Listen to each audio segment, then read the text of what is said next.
Hello friends, welcome to Erode அம்மாச்சி சமையல். இது நம்ம வீட்டு சமையல். இன்றைக்கி நம்ம பார்க்க போகிறது ஒரு சூப்பரான டேஸ்டான வெலை மீனை வச்சுட்டு நல்ல அருமையான மெட்ராஸ் மீன் குழம்பு வைக்க போகிறோம். இதுக்கு நம்ம தேங்காயும் அரைச்சி ஊற்ற போகிறதில்ல, வெங்காயமும் அரைச்சி ஊற்ற போகிறதில்ல. இது எப்படி நல்ல டேஸ்ட்டாக எப்படி பண்ணலான்றதை பார்ப்போம் வாங்க. நம்மளோட சேனலில் சப்ஸ்கிரைப் பண்ணாதவங்க சப்ஸ்கிரைப் பண்ணிக்கோங்க. சமையல் குறிப்புக்கள்லாம் உடனே உங்களுக்கு வேணும்னு நினச்சிங்கன்னா பக்கத்தில் இருக்க பெல் பட்டனை அழுத்தி வச்சுக்கோங்க. அப்படியே ஃபேஸ்புக், இன்ஸ்டாகிராம், ஷேர் சேட்டை ஃபாலோ பண்ண மறந்துடாதீங்க. இந்த மீன் குழம்புக்கு நம்ம என்ன பண்ண போகிறோம் அப்படின்னு பார்த்தீங்கன்னா நல்லெண்ணெய் தான் ஊற்ற போகிறோம். நல்லெண்ணெய் கொஞ்சம் கூடுதலாக இருந்தால் தான் கொஞ்சம் டேஸ்ட்டு நல்லாயிருக்கும். டேபிள் ஸ்பூனில் ஒரு 3 ஸ்பூன் அளவுக்கு நல்லெண்ணெய் ஊற்றிக்கோங்க. பாருங்கள், இதுக்கு என்ன பண்ணலாம், 1/4 ஸ்பூன் அளவுக்கு வெந்தயம், 1/4 ஸ்பூன் அளவுக்கு கடுகு, உளுந்தம் பருப்பு, முழு சோம்பு ஒரு 1/4 ஸ்பூன் அளவுக்கு, 1/4 ஸ்பூன் அளவுக்கு ஜீரகம், இது எல்லாமே ஒன்றா போட்டு நல்லா தாளிச்சிக்கலாம். பாருங்கள், 1 இனுக்கு அளவுக்கு 2 இனுக்கு அளவுக்கு கருவேப்பிலையும் 1 இனுக்கு அளவுக்கு கொத்தமல்லியும் போட்டுக்கோங்க. நல்லா டேஸ்ட்டாக இருக்கும். 2 கைப்பிடி அளவுக்கு சின்ன வெங்காயமும் 1 கைப்பிடி அளவுக்கு பெரிய வெங்காயமும் போட்டு நல்லா தாளிச்சிக்கலாம். இது நல்லா தான் இருக்கும். பாருங்கள், இதெல்லாம் நல்லா வதங்கிட்டு இருக்கணும். வதங்கிட்டு இருக்கும் போதே என்ன பண்ணுவோம், ஒரு 6 பல்லு அளவுக்கு பூண்டு எடுத்து நல்லா தட்டி இதில் போட்டுக்கலாம். நெக்ஸ்ட் அம்மாலாம் சென்னையில் இருக்கும் போது இந்த மாதிரி தான் மீன் குழம்பு வைப்பாங்க. நல்லா டேஸ்ட்டாக இருக்கும். இன்றைக்கி நம்ம அம்மா கையாலேயே நம்ம இந்த மீன் குழம்பை செய்ய வச்சுருக்கோம்.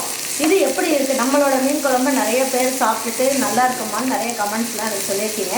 இன்றைக்கி நம்ம அம்மாவோட மெட்ராஸ் மீன் குழம்பு எப்படி இருக்குன்றத சாப்பிட்டுட்டு நீங்களும் சொல்லுங்கள்.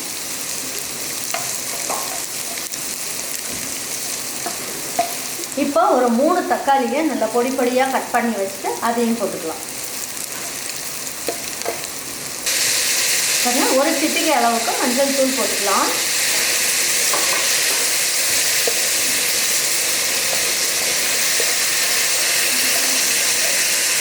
இப்போ அதுக்கு தேவையான அளவுக்கு உப்பையும் போட்டுடலாம்.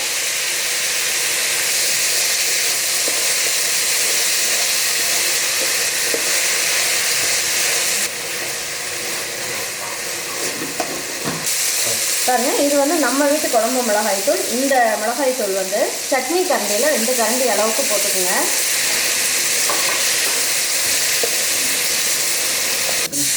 இப்போ இந்த குழம்புக்கு தேவையான அளவுக்கு தண்ணி ஊற்றிடலாம்.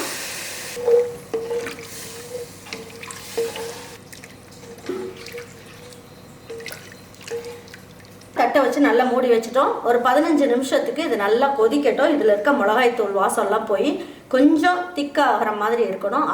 அதுக்கப்புறமா நம்ம புளியை கரைச்சி ஊற்றணும் அப்படின்னம்னா குழம்பு நல்லா தேன் மாதிரி சூப்பராக இருக்கும்.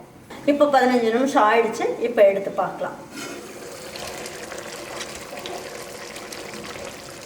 நல்லா திக்காக அந்த வெங்காயம், தக்காளி எல்லாமே நல்லா மசிஞ்சு வெந்து ரொம்ப நல்லா இருக்கு. பாருங்கள், குழம்பும் நல்லா திக்காயிடுச்சு. இப்போ இந்த ஸ்டேஜில் என்ன பண்ணுவோம் அப்படின்னு பார்த்தீங்கன்னா, நான் காமிச்சேன் இல்லைங்களா புளி, அதை நல்லா கரைச்சி வடிகட்டி எடுத்து வச்சுருக்கேன். இது ஒரு 1/4 லிட்டர் அளவுக்கு தண்ணியில் நல்லா கரைச்சி எடுத்து வச்சுருக்கேன். பாருங்கள், இப்போ என்ன பண்ணால் ஒரு 100 ml அளவுக்கு தண்ணியை ஊற்றிடலாம். ஏன்னா நம்ம மீனெல்லாம் போட்டு வேகிற அளவுக்கு தண்ணி இருக்கணும் இல்லையா, அதனால் இந்த அளவுக்கு தண்ணியை ஊற்றிட்டு பாருங்கள், நல்லா ஃபுல்லாக மூடாமல் கொஞ்சம் லேசாக இந்த மாதிரி திறந்த மாதிரி வைங்க. நல்லா இது ஒரு 5 நிமிஷம் நல்லா கொதிக்கட்டும். பாருங்கள், குழம்பு இந்த திட்டத்துக்கு இருந்தால் போதும். பாருங்கள், கொஞ்சம் திக்காகிடுச்சு. பாருங்கள், வெலை மீன் இது இந்த மாதிரி சைஸில் கொஞ்சம் பெருசு பெருசாகவே கட் பண்ணிக்கோங்க. ஏன்னா குழம்புல போட்டால் கரையாமல் இருக்கும். அப்போ தான் இந்த மாதிரி தேங்காயெலாம் அரைச்சி ஊற்றாமல் இந்த மாதிரி செய்யும் போது நல்லா ஹெல்த்தியாக இருக்கும் குழம்பு.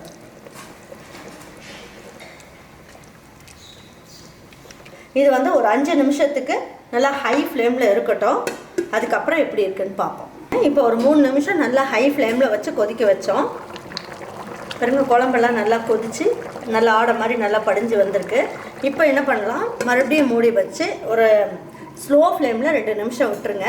இன்னும் நல்லா குழம்பு நல்லா திக்காகி இன்னும் கொஞ்சம் நல்ல எண்ணெயெல்லாம் பிரிஞ்சு வந்துடும். அதுக்கப்புறம் எப்படி இருக்குன்றதை பார்ப்போம். பாருங்கள், இப்போ எடுத்து பார்க்கலாம். 2 நிமிஷம் ஸ்லோ ஃப்ளேமில் வச்சா எண்ணெயெல்லாம் கசிஞ்சு வந்துருச்சான்னு பார்ப்போம்.